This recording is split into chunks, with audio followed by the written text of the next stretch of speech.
Bonjour à toutes et à tous, soyez les bienvenus dans le JT de la Revue Fiduciaire pour l'édition de ce mercredi 12 avril. Nous nous intéresserons aujourd'hui à la régulation des dark stores, à la saisie des rémunérations et au pacte Dutreil.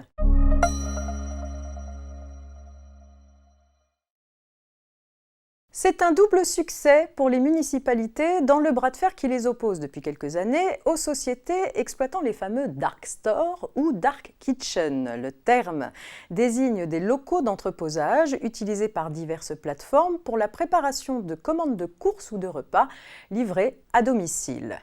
En juin 2022, la mairie de Paris reproche à deux plateformes d'avoir changé la destination de locaux antérieurement utilisés par des commerces sans la déclaration préalable prévue par la loi. Elle leur ordonne donc de restituer à leur activité d'origine plusieurs dark stores.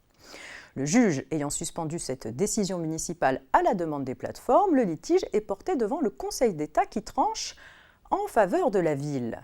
Pour cette juridiction, les dark stores sont bien des entrepôts au sens de la réglementation.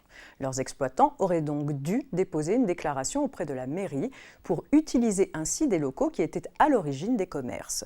Or, la ville était en droit de s'opposer à leur demande dès lors que le plan local d'urbanisme parisien interdit la transformation en entrepôt de locaux existants situés en rez-de-chaussée sur rue.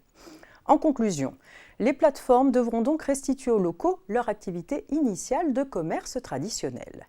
Rejoignant la position des juges, un décret et un arrêté du même jour modifient les listes des destinations et sous-destinations pouvant être réglementées par les PLU, clarifiant ainsi la situation des dark stores.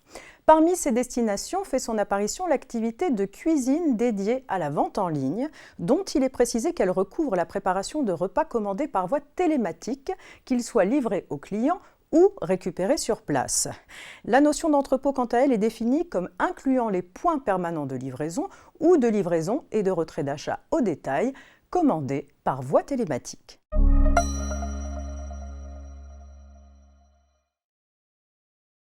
Lors d'une procédure de saisie des rémunérations, le créancier saisissant doit toujours laisser à la disposition du salarié une fraction de sa rémunération égale à la partie forfaitaire du revenu de solidarité active pour un foyer composé de une seule personne. Ni l'application du barème de saisie, ni une procédure de paiement direct de pension alimentaire ne peuvent conduire à passer sous ce montant plancher. Sur son site internet, la CNAF indique que le montant mensuel du RSA pour une personne seule s'établit à 607,75 € au 1er avril 2023 en métropole et dans les départements d'outre-mer, à l'exception de Mayotte. Le montant de la fraction de rémunération totalement insaisissable est égal à ce montant revalorisé qui doit être confirmé par décret.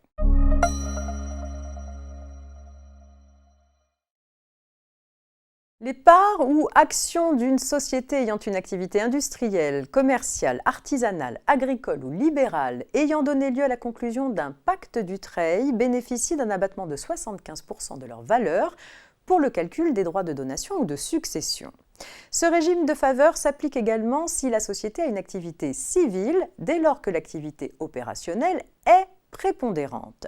Cette prépondérance s'apprécie en considération d'un faisceau d'indices d'après la nature de l'activité et les conditions de son exercice.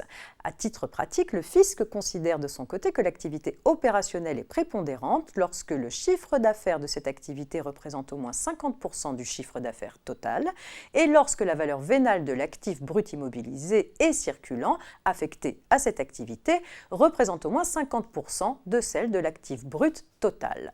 Ces ratios ne sont toutefois pas prévus par la loi et même s'ils sont dépassés, cela ne suffit pas, d'après la justice, à écarter le bénéfice du régime de faveur.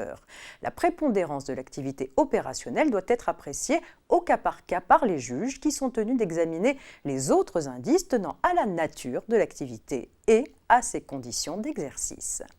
Le JT, c'est fini pour aujourd'hui. Excellente journée à toutes et à tous et à demain, jeudi.